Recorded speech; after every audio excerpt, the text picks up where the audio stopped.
partir de agora, programa Alta Performance. Programa Alta Performance. Esporte, lazer e cultura, tornando sua vida muito mais eficiente e agradável. Mente, corpo, saúde, realização.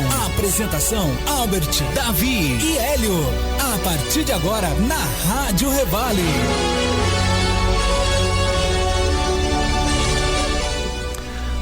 Bom dia, queridos amigos e amigas ouvintes da Revale, Rádio Estadão do Vale. Está no ar mais um programa Alta Performance, esporte com lazer e cultura, tornando a sua vida muito mais eficiente e agradável. Programa que vai ao ar para você todas as terças-feiras, das 9 às 10 da manhã, trazendo sempre informação de primeiríssima qualidade, assuntos que você quer saber para aquilo que você tem de mais precioso, que é a sua vida, e que todos nós podemos fazer viver muito melhor.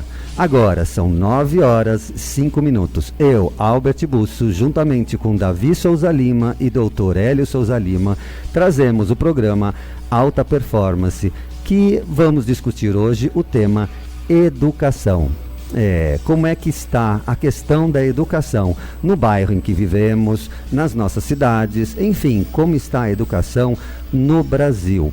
Para responder e discutir essas e outras questões aqui com a gente sobre educação, temos aqui a convidada muito especial, que ela é coordenadora do curso de Pedagogia da Faculdade Anhanguera, a professora e educadora Regina Celi Jardim.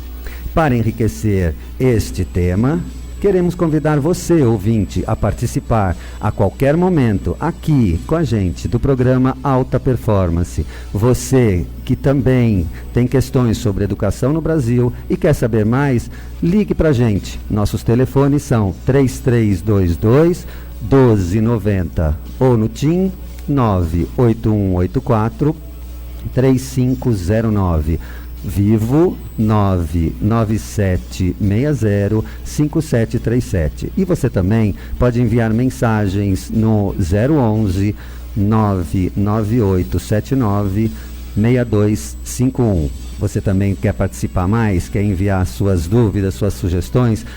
Manda um e-mail para a gente, altaprevale@gmail.com. E-mail altaprevale@gmail.com. Sua participação é muito importante e será sempre muito bem-vinda. Bom dia, Davi. Bom dia, doutor Hélio. Regina, muito bom dia. Bom dia, Carol. Bom dia. Bom dia. Bom dia, Regina. Vamos começar agora o nosso programa falando sobre a educação infantil. Como é que anda isso? Regina, você quer falar agora um pouco? Se apresenta, vamos lá, vamos falar um pouquinho. Vamos sim, vamos falar um pouquinho a respeito de educação infantil. A educação infantil no Brasil vai passar a ser ensino obrigatório a partir de 2016, então todos os municípios, todas as instituições têm esse pequeno prazo para se adequar, e aí as crianças a partir dos 4 anos de idade ingressarão na escola em caráter obrigatório. Isso a partir de 2016? Até 2016. Todo mundo? Todos. Uhum. E aí, como é que é isso? Aí, como é que é isso? É um grande desafio. Por que é um grande desafio? Porque nós temos muitas crianças nessa faixa etária, né, dos 4 anos em diante, e conseguir adequar os espaços físicos para que essas crianças possam realmente ser introduzidas e para que haja uma totalidade dessas crianças na escola, realmente, para algumas prefeituras vai ser muito difícil. Davi, quer falar alguma coisa? Sim. Regina, eu vi uma notícia na internet, ou ouvi no rádio, não me lembro exatamente, sobre uma questão aí até para a gente ir para um tema mais prático, né? Então, o caso de um aluno, que eu não me lembro exatamente a idade, que ele estava com um celular dentro da sala de aula, né? E aí a professora chamou a atenção dele, retirou o celular e falou: olha, você só vai ter acesso ao celular quando terminar a aula. Né? E isso gerou uma revolta nele, enfim, os pais entraram no circuito, chegou-se até a entrar com uma questão judicial, foi para o juiz, e aí o juiz decidiu a favor do professor, dizendo, olha, o professor tem que ter autoridade, a sala de aula não pode ser uma bagunça, então na sala de aula não se pode fazer o que se bem entende, do jeito que está. Como é que porque assim, o que eu vejo, o que a gente tem lido, é que as salas de aula, no geral, no serviço público, no particular também, está uma bagunça, os professores não têm controle dos alunos, então pouco se está aprendendo, pouco se está entendendo o que está acontecendo ali. Como é que você vê essa questão assim da figura do professor e dessa necessidade do professor ser visto realmente como uma pessoa que educa, que vai passar conceitos e ter talvez essa visão mais ampliada em relação a isso? Então, o que a gente observa, o primeiro ponto, as tecnologias estão aí e elas não podem ser desprezadas. Hoje, as crianças sem celular parece que nem existem. Não é? Elas são absolutamente dependentes dessa questão midiática que a gente está observando. Então, esse é um fato. Agora, de que forma isso pode ser usado como instrumento, como ferramenta para que a aprendizagem seja melhor? Aí sim, acho que merece uma discussão. Agora, se o professor está lecionando, está explicando um conteúdo e a criança está ali zapeando, então perdeu a função. E isso é o que vem acontecendo com cada vez mais frequência. Então, as escolas, às vezes, elas não dão conta de estabelecer os limites entre aquilo que é saudável e aquilo que é nocivo. E as famílias, por sua vez, também parecem estar perdidas em relação aos limites estabelecidos para as crianças. Então, o que mais eu observo hoje é que nós, sociedade brasileira, estamos vivendo uma crise de valores porque nós não temos limites. Então, uma coisa que é interessante, assim, eu não sou a favor da militarização, de um golpe militar e tudo, muito pelo contrário, eu sou uma pessoa que defendo a democracia, defendo o Estado democrático de direito, mas eu trabalhei 2 anos no serviço militar na Marinha, né? E a base do serviço militar, né, se dá em duas coisas, em 2 palavras: hierarquia e disciplina, né? O militarismo se dá nesse sentido. Às vezes o que me passa na cabeça, né, é que está faltando um pouco na sociedade esse aspecto que você está falando, de que não existe mais esses valores, a coisa está muito perdida e tudo mais. Está faltando um pouco desse aspecto assim de saber que o professor é uma autoridade, né? Que o policial é uma autoridade, que o juiz é uma autoridade, que o médico é uma autoridade, que o engenheiro é uma autoridade, enfim, as profissões em geral e tudo mais têm os seus conceitos, tem uma série de coisas a passar, e esse aspecto da hierarquia e da disciplina, de que, olha, tem que ser feito isso, tem que começar, tem que ser feito isso aqui. Volto a dizer, não estou falando que eu sou a favor do militarismo, mas esse aspecto dos conceitos, que são conceitos de valores, parece que a gente não tem mais esses conceitos hoje aqui no Brasil. E realmente não temos mais. Eu também não sou partidária do militarismo, não é nada disso, mas há que se concordar que as escolas militares ainda conseguem muitos bons desempenhos em termos de avaliação internacional.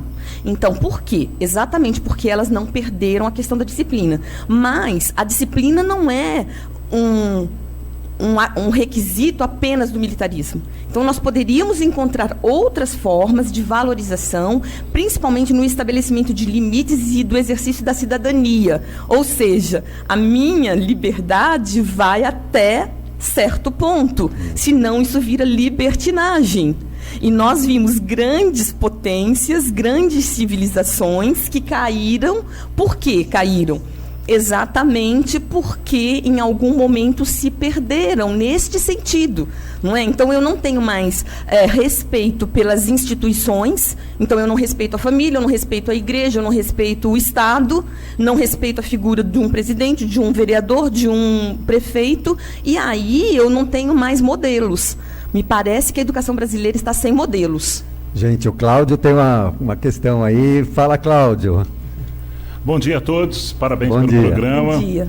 Só que estava levantando a questão o doutor Davi, em relação ao militarismo, né? Eu também não apoio mais. Eu acho que Mas a gente tem que também dar o braço a torcer que algumas coisas foram boas. Na minha opinião, pelo menos, né?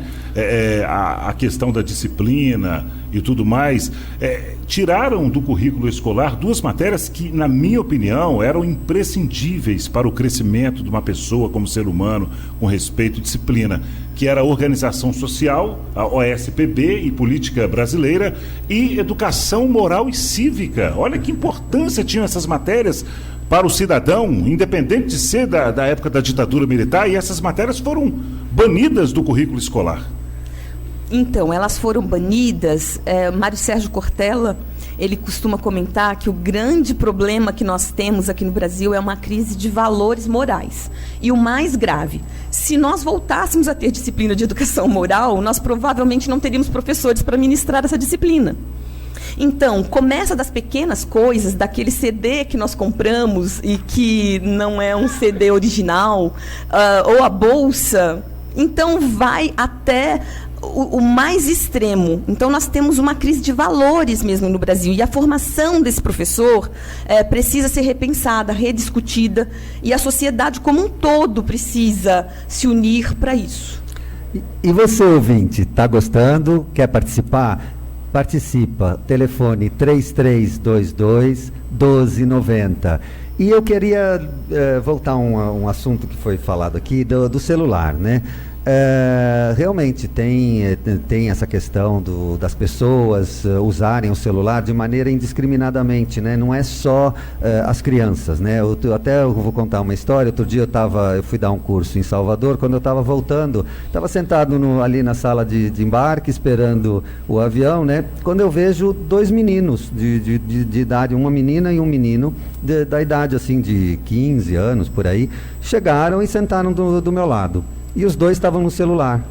E eu estava lendo um livro aí, mas eu estava observando, eu falei, e os 2 ali freneticamente usando o celular. Uma hora eu cheguei para o menino que estava sentado do meu lado e falei, escuta, o que vocês estão fazendo? Ele falou, estamos conversando aqui.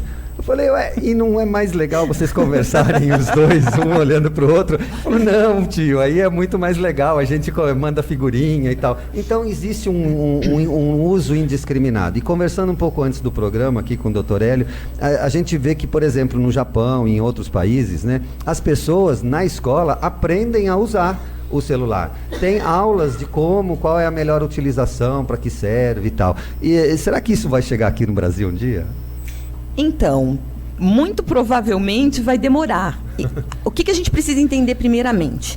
É que em cada momento há uma tecnologia e que essa tecnologia assusta. Já foi assim até com o livro didático, que também foi uma tecnologia no seu tempo. Depois foi com a televisão, com o uso de vídeo. Todo mundo achou que esse advento da TV e do vídeo ia até mesmo acabar com as escolas. Hoje nós temos as TICs aí, as tecnologias de informação e comunicação, e elas também assustam um pouquinho, principalmente porque elas não são vistas como aliadas. Então, eu não posso utilizar uma tecnologia sem que eu a domine. Então, primeiramente, o professor, a sociedade precisa dominar, porque nas redes há informações muito boas. Hoje a gente fala, por exemplo, de sociedade do conhecimento. Não, é sociedade da informação. As informações estão disponíveis, nós temos total acesso a elas, mas nós precisamos selecionar essas informações. Quais nos servem, quais não nos servem. Até porque quem alimenta essa rede de informações nem sempre é uma pessoa confiável. Então, há informações que não deveriam ser. Não, legal, Regina. Você colocou um aspecto interessante, esse aspecto de selecionar as informações, né? Eu li um artigo de um professor de matemática, onde ele estava colocando assim, esse aspecto de que a matemática é uma das matérias mais importantes no sentido de se criar um raciocínio lógico, enfim, de você ter uma base numa série de coisas que você vai fazer. Mas ele estava colocando o seguinte, de que se coloca uma série de coisas na escola, às vezes do ponto de vista de matemática, que no ponto de vista dele poderia ser, não precisaria necessariamente ser colocado. E ele colocou um aspecto interessante. Ele falou o seguinte, um aluno de matemática ele precisa saber basicamente uma coisa. Eu falei, uma coisa só? Ele falou assim, o que ele precisa saber é o seguinte, é saber fazer regra de 3. Ele falou o seguinte: sabendo fazer regra de 3, você resolve praticamente 90% dos problemas no dia a dia aí que você tem. Então, mas a pessoa vai aprender o polinômio, vai aprender a equação de segundo grau. Pode aprender? Pode. Mas talvez esteja faltando isso também, de uma discussão maior de que o que é realmente importante saber. Porque às vezes parece que a escola também está muito distanciada do que o aluno precisa e do que o aluno está querendo aprender muitas vezes. A escola foi sempre aquele ambiente de preservação de uma cultura que a sociedade julga importante. Agora, quem é que determina o que é importante para a sociedade é sempre a elite. Por isso a gente diz que a escola talvez seja a mais ideológica de todas as instituições. Então, há uma ideologia e a escola está a serviço dessa ideologia. Então, quando a gente fala nesse excesso de informação, de conteúdo, a gente realmente precisa discutir isso e adequar esse currículo escolar à realidade. Até porque, como nós acabamos de falar, se há todas essas informações disponíveis, talvez seja importante a gente ensinar essa criança a lidar bem com as emoções, trabalhar o raciocínio lógico, e o raciocínio lógico se dá através das linguagens, linguagem matemática e a linguagem verbal, que no nosso caso aqui seria o caso da língua portuguesa. Por quê? Porque todo pensamento se estrutura em termos de linguagem. Todas as vezes que a gente pensa, para que o pensamento se organize, ele precisa passar por uma linguagem. E, às vezes, a escola prioriza uma quantidade imensa de informações que não viram conhecimento. Então, a escola está fazendo papel de Google. São 9h21. E você, ouvinte, está gostando? Quer participar? Tem dúvidas? Quer saber mais? Telefone 3322-1290. Participa com a gente. E, Regina, como é que é a qualidade do ensino básico? Vamos falar um pouco sobre isso, a formação de professores e o que nos espera aí para os próximos anos. Como é que está isso? Então, o que a gente tem que pensar? Que a educação no Brasil, embora nós todos da educação sejamos muito críticos a respeito da qualidade da educação, precisamos entender que é uma educação jovem. Então, a partir de 1932, começaram a ser discutidas as questões, os referenciais da educação. Hoje, por exemplo, nós temos a LDB 93/94/96, que norteia todas as discussões acerca da educação. E, a partir dessa LDB, nós começamos a entender a necessidade de investirmos na qualidade do ensino básico. Mas nós ainda não conseguimos isso, por quê? Porque nós estamos ainda tentando resolver o problema da quantidade. Da quantidade, né? Que é um problema sério que vem, né?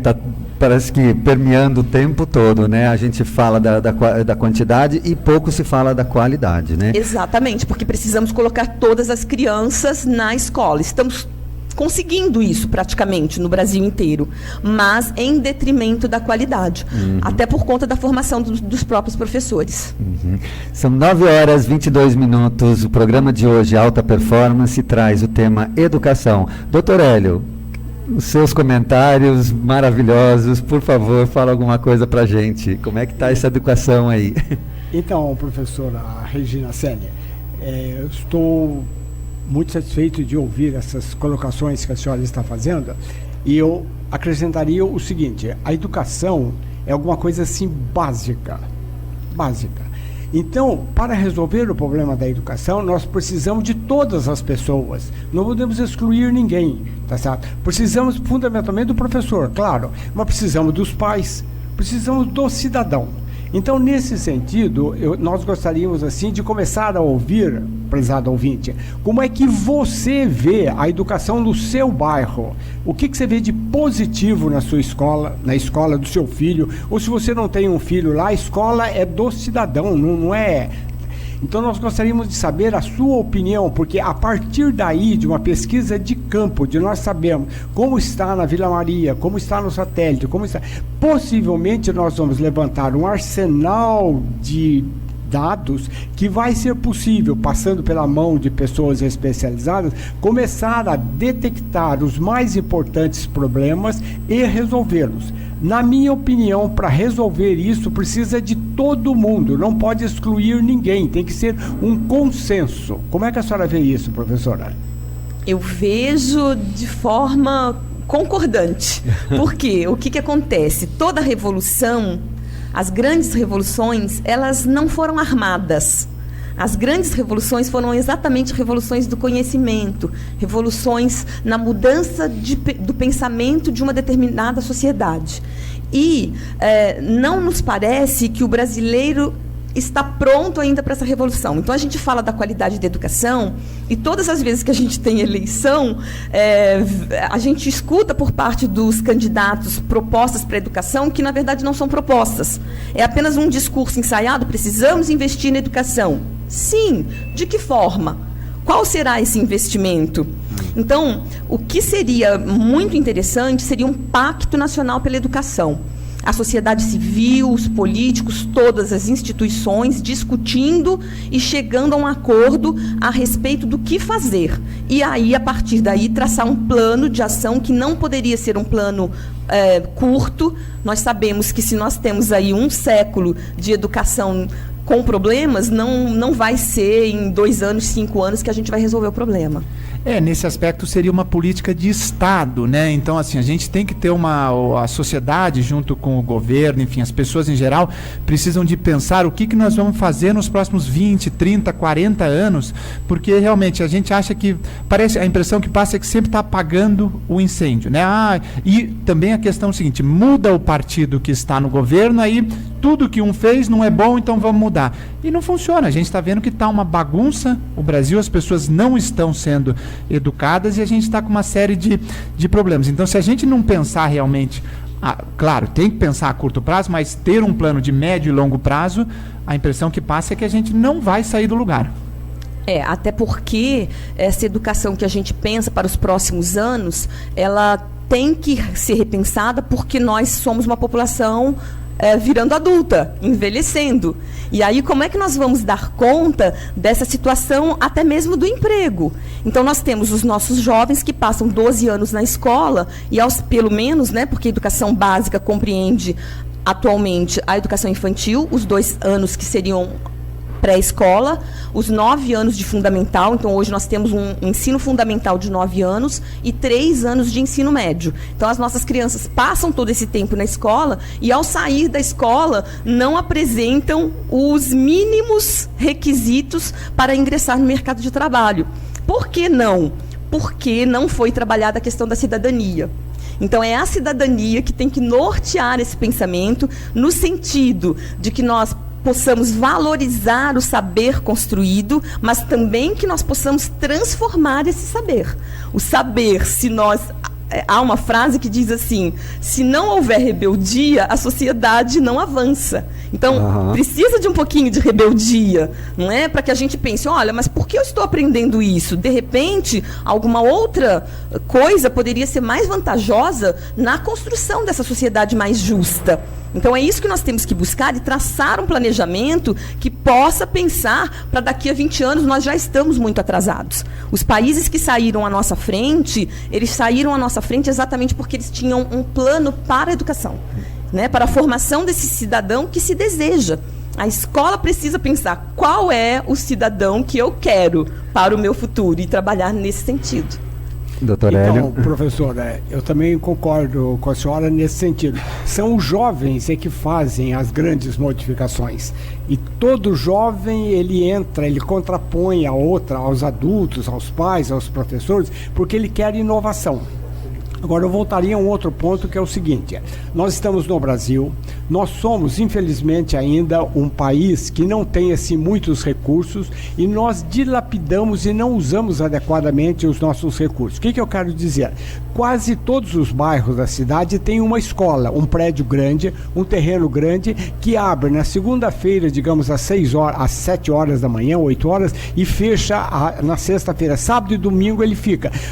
Meu Deus do céu, esse patrimônio não é da escola, é um patrimônio público. Então precisaria de ter um uso pela sociedade, as salas de aula, as praças de esporte. Agora, teria que ter aquela garantia, ter pessoas responsáveis, que não poderia, quando o professor chega na segunda-feira, tá uma bagunça, tá tudo sujo, tá tudo quebrado, porque... Não, isso não pode, tem que ser um processo. Mas me repugna saber que num domingo, tá certo, aquelas escolas magníficas, todas fechadas, e os indivíduos procurando uma área de lazer. Por que não pode ser a própria escola? Como é que a senhora vê isso, professora? Então, o que precisa ser trabalhado é a questão do pertencimento. Então, isso não acontece somente em relação à escola. Acontece também em relação às praças. Então, o cidadão não se sente pertencente àquela cidade, não é? E aí ele não cuida dela. Na maior parte das vezes, a gente vê até mesmo a depredação das próprias casas, não é? Então, às vezes, as pessoas não cuidam nem das suas próprias casas, nem da sua própria pessoa. E aí isso vai num círculo vicioso, que vai como uma avalanche destruindo esses valores da sociedade. Então, a escola, ela é um espaço de interação social.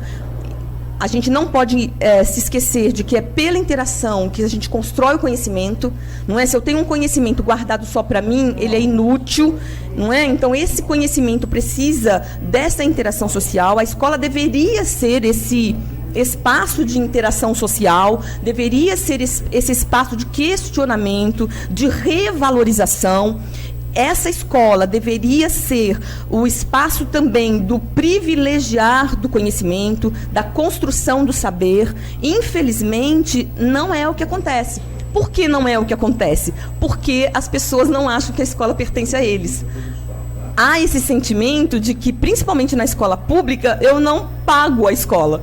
As pessoas não entendem o valor dos impostos, que tudo no Brasil a gente paga e paga muito bem, não é? Então, que ele é nosso e precisa ser cuidado como nosso. E se isso não acontecer, essa revolução que nós tanto prezamos, que nós tanto esperamos, nunca vai acontecer.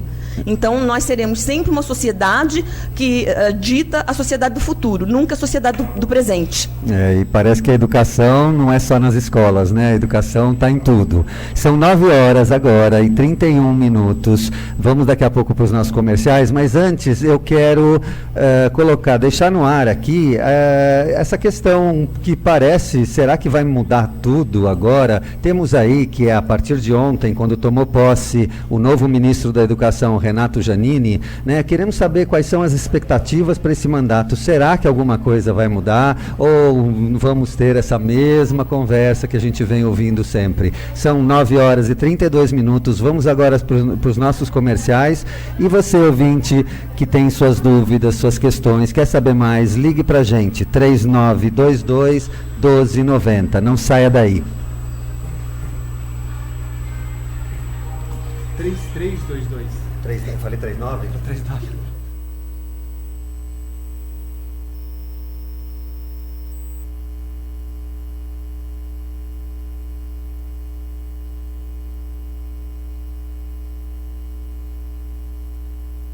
É com os tombos que a gente aprende, cresce e evolui na vida. E Gelol está sempre ao seu lado, ajudando você a se levantar e seguir em frente. Não basta ser remédio, tem que ser Gelol. Se persistirem os sintomas, o médico deverá ser consultado. O parceiro do seu negócio chegou em São José dos Campos. Venha conhecer a mais nova loja do Açaí Atacadista. São milhares de produtos com os melhores preços. Um espaço que atende as donas de casa que querem economia e os comerciantes que precisam abastecer o seu comércio com qualidade. Açaí Atacadista, sempre o melhor negócio. Avenida Doutor Sebastião Henrique da Cunha Pontes, 4600, São José dos Campos. Açaí.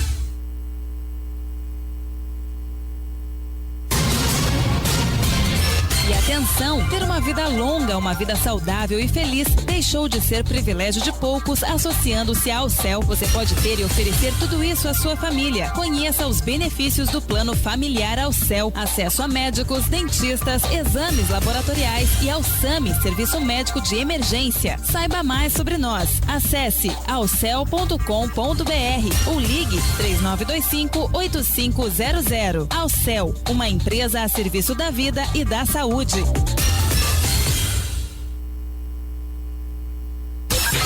Pedrinho Filtros Automotivos. Telefone 3937-5781. 3937-5781. Lá você encontra filtros para todos os tipos de automóveis, máquinas e caminhões. Pedrinho Filtros Automotivos, no posto da Gruta.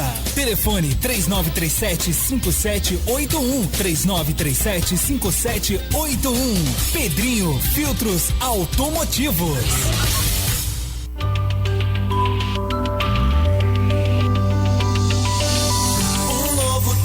De realizações para você e a cidade. Câmara Municipal de São José dos Campos está evoluindo. Sabe por quê? Para atuar com mais eficiência. Para defender ainda mais os interesses da cidade. Para defender o cidadão. Para garantir nossos direitos. E ajudar a gente a crescer melhor. Câmara Municipal de São José dos Campos. Independente e democrática. A Casas Bahia apresenta um novo conceito em móveis, a cozinha modulada. Se você está procurando design moderno, ela é perfeita. Também é para você que adora receber a família inteira e quer mais espaço. Ou então para quem ama cozinhar e precisa ter o forno, o cooktop e os refrigeradores sempre à mão. E o melhor, como ela é modulada, você monta a cozinha do jeito que você quer, com um preço que só a Casas Bahia tem. Nova cozinha chefe modulada na Casas Bahia, feita pro seu jeito de viver. Programa Alta Performance.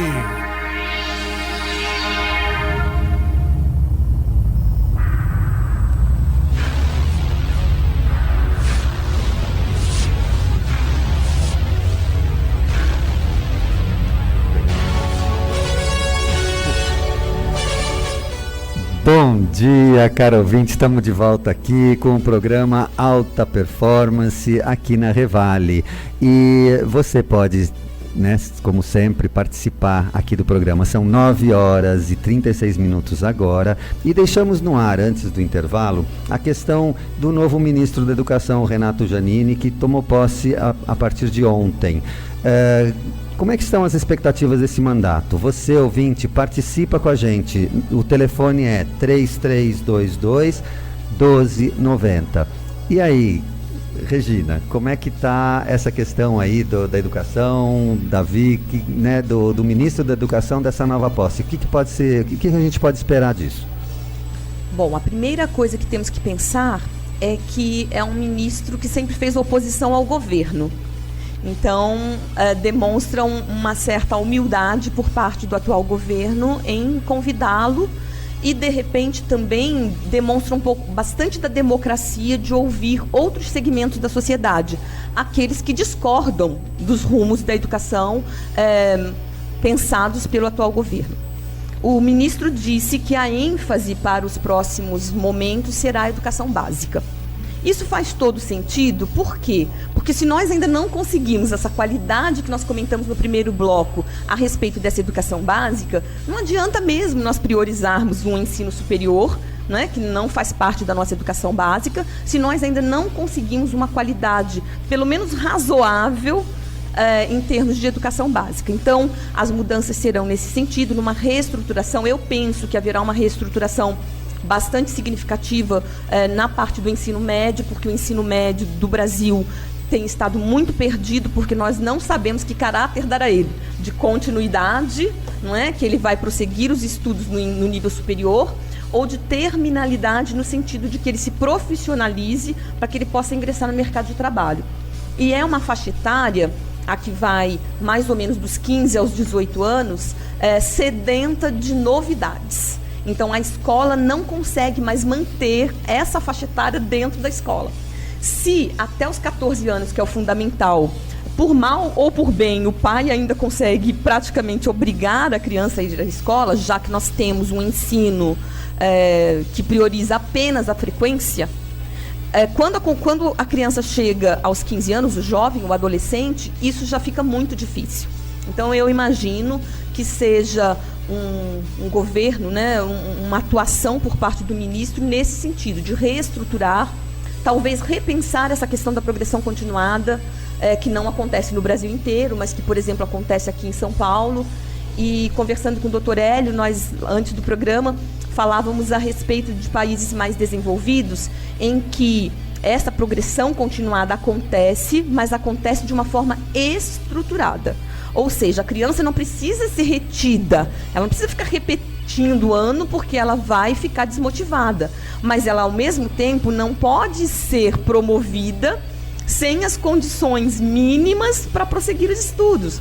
Porque quando chega lá na frente, ela tem uma lacuna tão grande que ela não consegue mais recuperar.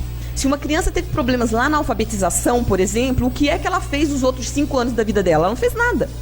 E se o conhecimento se dá pela palavra, pela linguagem, e se ela não tem domínio dessa linguagem, se ela não se apropriou desta linguagem, ela não vai ser capaz de falar dos próprios pensamentos, dos próprios sentimentos, estruturar o pensamento, construir o conhecimento lógico. Aí a matemática não acontece, porque ela não consegue interpretar, ela não consegue saber o que é que está sendo pedido. E aí nós temos essa situação de analfabetismo funcional. E até quando nós brasileiros vamos aguentar isso, né? Olha a fala do ministro, antes até da posse, né? Ele diz assim, sem dúvida é um momento difícil, e diz também, este ano vai exigir muita paciência, que praticamente, pelo que eu estou lendo aqui, ele está eliminando um ano inteiro do mandato, e vai ficar o quê? Vai sobrar 3 anos. Até quando nós vamos ter paciência? Então, nós voltamos à mesma coisa do primeiro bloco do Pacto pela Educação. Os recursos para a educação precisam ser provisionados, precisam ser pensados num longo prazo. Então, o que é que vai acontecer? Eu sei que, de repente, o atual governo imaginou, por meio do FIES, universalizar, não, mas trazer mais pessoas para o ensino superior, e acabaram os recursos. Nós estamos vendo essa crise do FIES e ela deve se acentuar até nos próximos anos aí, porque eu não consigo cuidar de uma coisa sem ter cuidado da base. Então, primeiramente, eu cuido da base. Nós pensamos assim, um ensino fundamental de 9 anos, o ensino fundamental deveria ser responsabilidade dos municípios, de acordo com a LDB de 96, e nós vemos que muitas cidades ainda nem conseguiram dar conta disso. Por exemplo, a gente tem em São José, a gente ainda tem escolas que são da rede pública estadual. Então, é uma coisa bastante complicada, porque há 2 redes funcionando paralelamente, com critérios diferentes. Nós não temos, por exemplo, um sistema nacional de educação, que a maior parte das pessoas não sabe disso, mas nós não temos. Nós temos sistema municipal de educação, temos sistema estadual de educação e temos sistema federal de educação. Cada um desses sistemas atua de forma diferenciada. E aí, uma criança que é da rede pública municipal tem um tratamento. A criança que é da rede pública estadual tem outro tratamento, que eu não estou aqui mensurando, dizendo qual é melhor, estou apenas colocando que são redes diferentes, pensadas diferente, com um material didático diferente, com professores diferentes, e aí a gente tem um grande desafio. E isso a gente está falando de São Paulo. Imagine Norte, Nordeste. Centro, né? Davi? Regina, eu acho super interessante o que você está colocando, mas eu queria levantar uma outra questão também que eu vi.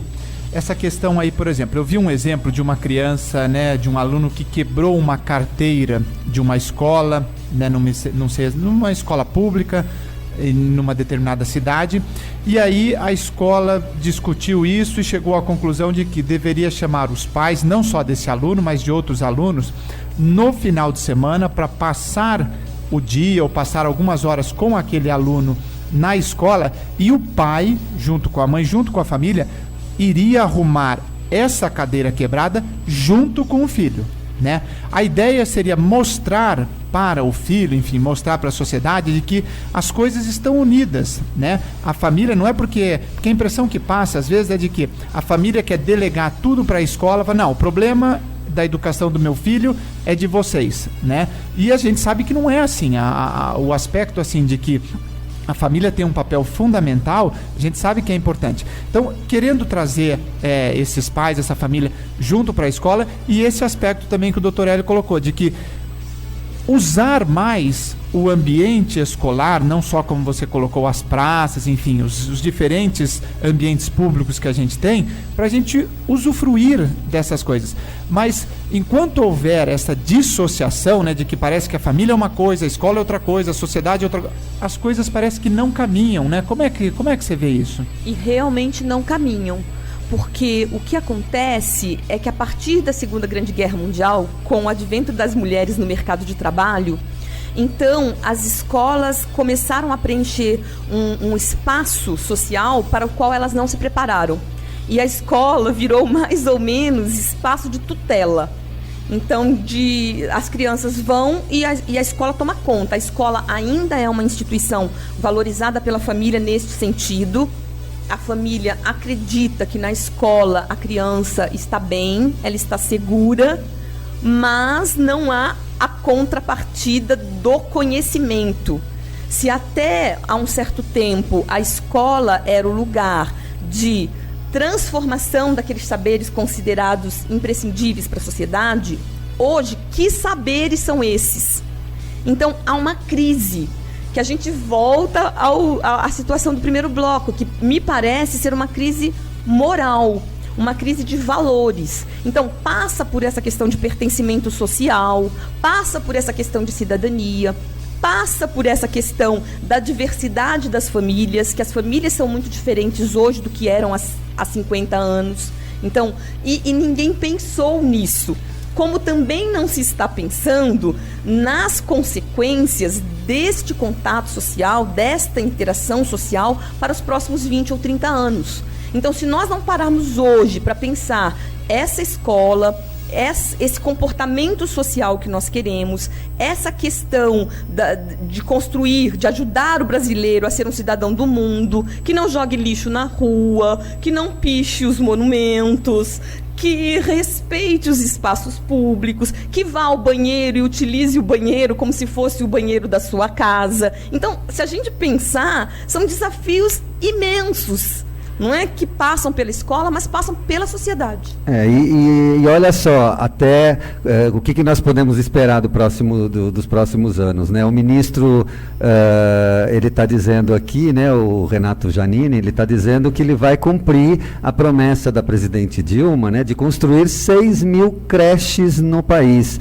E aí nós estamos falando aí de cuidar, e ele até menciona de que essas creches serão diferentes. Vale aqui verificar se a gente acredita nisso, né? O que significa colocar o filho numa creche hoje? É praticamente nos moldes que estão aí, podemos até pensar em estar um abandono, né? Deixar a criança ali e ela está sendo simplesmente cuidada, não está aprendendo nada, não está tendo um programa de educação. Doutor Hélio.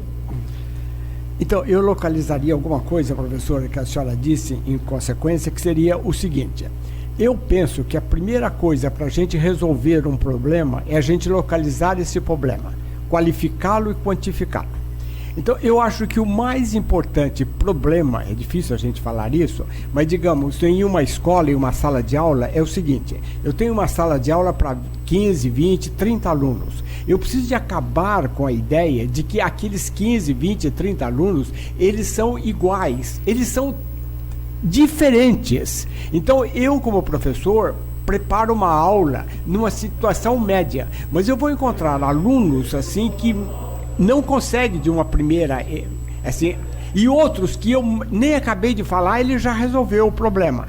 Então esse é um problema muito sério do professor, da escola e da sociedade. Então nós precisamos de localizar os problemas numa primeira etapa e depois, tendo o problema, qual ou quais as possíveis soluções, pôr em prática. O que der certo, nós continuamos. O que der errado, nós dissemos. Como é que a senhora vê isso? Eu vejo exatamente dessa forma. O que a gente pensa é que a educação insiste num modelo já ultrapassado. Então, nós colocamos todas as nossas crianças sentadas, enfileiradas, com um professor lá na frente falando. Esse modelo funcionou para mim, que tenho 50 anos, não funciona mais para as nossas crianças. Acontece que na educação há um grande medo de se dar receita. O professor diz que não é médico. Então, a medicina tem tido tantos avanços, por quê? Porque quem descobre alguma coisa que funciona não hesita em passar para o outro. Então, aquele saber é socializado. E aí ele cresce, porque é a partir de um determinado conhecimento que eu construo um outro ainda maior. Na educação, a fala dos educadores geralmente é uma fala assim, não há receita de bolo. E aí, como não há receita de bolo, os novos professores, eles tendem a reproduzir a aula que eles tiveram. Que eles tiveram aula com quem? Com gente da minha idade. Então, vira essa bola de neve. E aí, há essa insistência, não há essa observação a respeito dessas crianças que são diferentes, com repertórios diferentes. Ao contrário do que se pensava, a criança não é um livro em branco. A criança chega na escola fruto das suas interações sociais. Algumas com ambientes excelentes, outras com ambientes vindas de ambientes de violência ou vindas de ambientes silenciosos, em que as pessoas não conversam, não dialogam. E aí, isso precisa ser repensado. Se esse é um problema, se esse é o cerne do problema, eu não posso garantir, a gente precisaria estudar, mas eu acredito sim que é um grande problema. Repensar esse modelo educacional, não é? E isso está previsto na LDB. Então, nós insistimos, por exemplo, nesse modelo seriado, primeira, segunda, terceira série. E a LDB contempla diversos outros modelos. Então, crianças de séries diferentes, mas com graus de dificuldade parecidos. Então, isso eu não sei, eu penso que talvez pudesse ser uma saída. Ao mesmo tempo, eu não sei se isso seria uma saída no momento, porque nós temos uma quantidade grande demais de crianças. Então, enquanto nós não dermos conta de equacionar essa situação de quantidade, eu penso que fica difícil investirmos na qualidade. E essa última questão que nós também trabalhamos aqui, conversamos a respeito de que os recursos faltam, eles faltam mesmo. Então, faltam recursos, ou talvez eles não faltem, mas eles não tenham uma gestão adequada. Então, há um problema do salário dos professores, né, da remuneração desse professor que se sente desprestigiado, e aí nessa situação também a educação não atrai as melhores mentes para si. Infelizmente, nós precisamos concordar com isso. E aí nós não temos muitos teóricos brasileiros, então nós temos a tendência de copiar modelos estrangeiros. Então, atualmente nós usamos muito um modelo, um pensamento da Emília Ferreiro, que é uma latino-americana, mas não é brasileira. E, às vezes, quando a gente fala, por exemplo, com os próprios professores de Paulo Freire, eles falam, de novo Paulo Freire? Mas por quê? Porque praticamente nós só temos Paulo Freire como teórico da educação, não é? Então, e ele trouxe coisas maravilhosas, que, de repente, nós não temos esse cabedal teórico, não é? Como, por exemplo, a medicina tem. Então, essa teoria que faz a praxis, não é? Porque senão vira prática, e a prática é mecânica. Eu reproduzo aquilo que eu vi acontecendo comigo lá na sala de aula, só que aquilo já não funciona. Às vezes a gente vê professores com caderninhos de um ano para o outro. Como é que eu posso dar a mesma aula de um ano para o outro se a minha sala é outra? Se as minhas crianças têm necessidades diferentes, se elas vêm de grupos sociais diferentes, e de que forma eu trago esse grupo social, família, para dentro da escola? Eu acho que esse é o grande desafio. De que modo eu trago a família para dentro da escola? Né? No sentido de que a família entenda que a escola ajuda a família, a escola colabora com a família, mas a escola não substitui a família. Não, e esse aspecto da interação da escola-família, né, como você está colocando, que é fundamental, e um problema que a gente está vendo hoje de uma maneira muito ampla, são os afastamentos de professores, né, pelo INSS, enfim. Inúmeros professores estão deixando de trabalhar por afastamentos, muitas vezes psiquiátricos, com depressão, com ansiedade, enfim, com inúmeros transtornos, e aí isso está mostrando que, de alguma maneira, o professor está doente, mas será que o sistema não está doente? Né? Talvez seja isso que você está colocando, que falta essa interação, falta uma visão mais ampla, porque, enfim, as coisas não estão caminhando, né? Não estão caminhando mesmo. O ex-ministro da Educação, que ficou por tão pouco tempo, né, o Cid Gomes, ele fez uma fala quando ele assumiu que foi muito mal interpretada, que ele disse que o professor precisava ser vocacionado, não é? E foi muito mal interpretado. Mas eu entendi o que ele falou. O que ele quis dizer é que, para além de outras profissões, todas as profissões precisam de vocação. Não é? A gente só é feliz quando a gente fala aquilo que a gente ama fazer.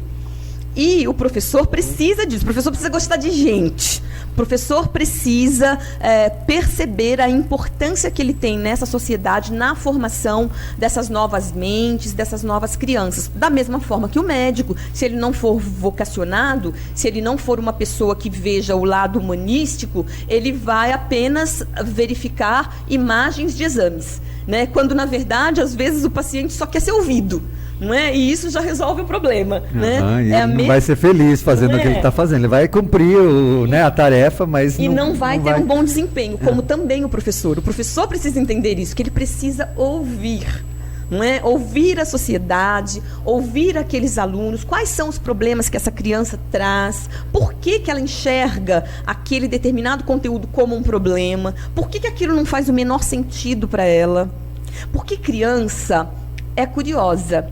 O Freud disse que saber é um dos grandes prazeres da vida, né? O ser humano, a nossa sociedade, é uma sociedade aprendente. Aprendente, aham. Nós amamos aprender, só que a aprendizagem, do jeito que está sendo proposta pela educação, parece um pouquinho fracassada. De maneira obrigatória, de maneira... repensada, com as carteiras daquele jeito, o professor falando lá na frente, como se o professor ainda fosse o detentor do saber. Aqui eu falo de novo de Paulo Freire, ou seja, ver na criança um receptáculo do saber. E eu já vi lá no Nordeste, no final do ano passado, que eu também fui fazer um curso lá, eu cheguei a visitar uma escola e ainda na carteira tinha aquele furo do tinteiro, que não se usa há muitos anos, e estava lá o furo onde se colocava o vidrinho do tinteiro.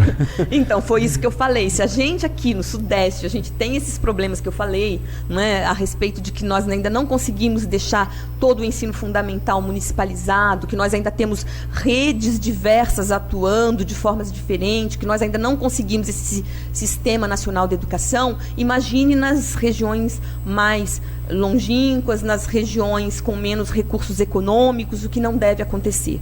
Aqui nós temos facilidade de formação de professores, ensino superior próximo, mas há regiões em que tudo isso acontece muito longe. Então, são desafios. São 9h56.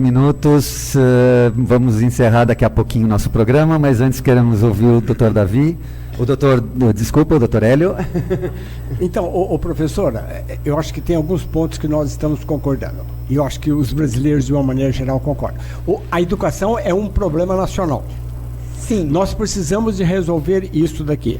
Se nós formos resolver com a maneira clássica, isto é, o ministro, ele decreta e vem para o secretário, eu acho que isso não vai funcionar. Para mim, eu acho que tem que inverter as coisas, tem que começar da sala de aula para o diretor para outros diretores, e fazer uma inversão de praticamente 100% disso daqui.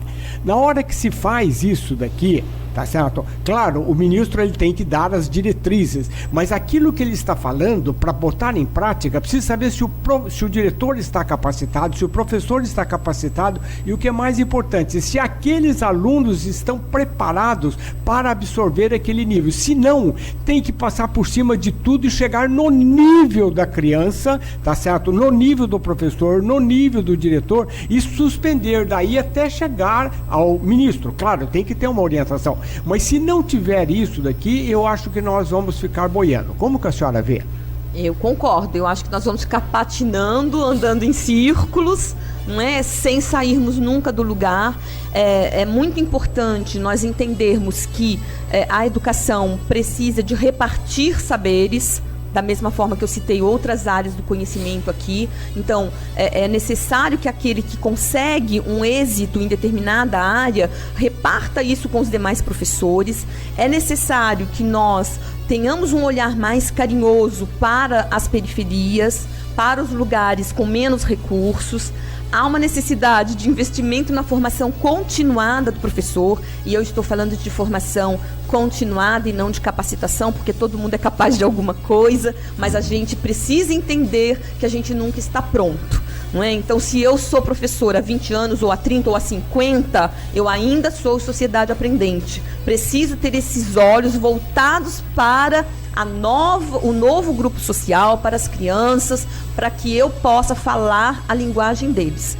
Essa questão da educação infantil agora obrigatória, essa questão da creche que foi conversada aqui. Então, são coisas boas, são boas iniciativas, mas que não podem ser a única solução para a sociedade. A sociedade precisa rediscutir os seus valores, estabelecer aquilo que ela quer para os próximos anos, que cidadão ela quer. Se ela quer um cidadão mais atuante, mais crítico, se ela quer um cidadão mais comprometido com as mudanças do seu tempo, ou não, ou se ela quer uma sociedade alienada. Então, vai depender disso. São 9h59 e daqui a pouco nós vamos encerrar o nosso programa, que hoje trouxe o tema educação, com a professora Regina, com uma discussão realmente fantástica, e até para dar sequência a esse assunto, que é de extrema importância para nós, na terça-feira que vem nós vamos ter o tema Métodos de Aprendizagem, com o Dr. Arthur Catavento, que vai trazer muitas coisas importantes e vai enriquecer demais a nossa discussão que hoje nós iniciamos, né? E para finalizar, professora Regina, que mensagem a gente pode dar para o ouvinte, para deixar no ar, né? E também deixar uma dúvida, uma questão, né? Será que a educação ela é vista somente para fins de carreira profissional? Para que serve a educação? Que mensagem a gente pode deixar no ar? Uma mensagenzinha. Começo de trás para frente. A educação não pode ser vista apenas como formação profissional.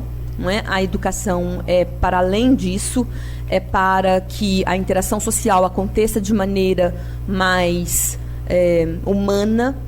Então, o ser humano nasce homo sapiens, mas se humaniza no decorrer da sua existência, e a escola é esse espaço de humanização. Então, nós não podemos nos esquecer disso, embora a tecnologia esteja aí à disposição de todos. O que faz o ser humano é a solidariedade, é a visão da amizade, é o respeito pelas instituições, é o respeito pela família, é a valorização do afeto. Então, eu ainda sou otimista, apesar de tudo, sou uma pessoa otimista, senão eu já não estaria mais na educação há tantos anos. Então, eu creio que essa discussão é absolutamente pertinente e nós temos que convocar a sociedade para essa discussão. A sociedade precisa discutir. E otimismo, isso que fica no ar. Então, pessoal, encerramos por hoje o programa, são 10h01. Até terça-feira que vem com o programa Alta Performance, que vai trazer o tema Métodos de Aprendizagem com o Dr. Arthur Catavento. Boa semana e até lá. Um grande abraço para você e muito otimismo e educação.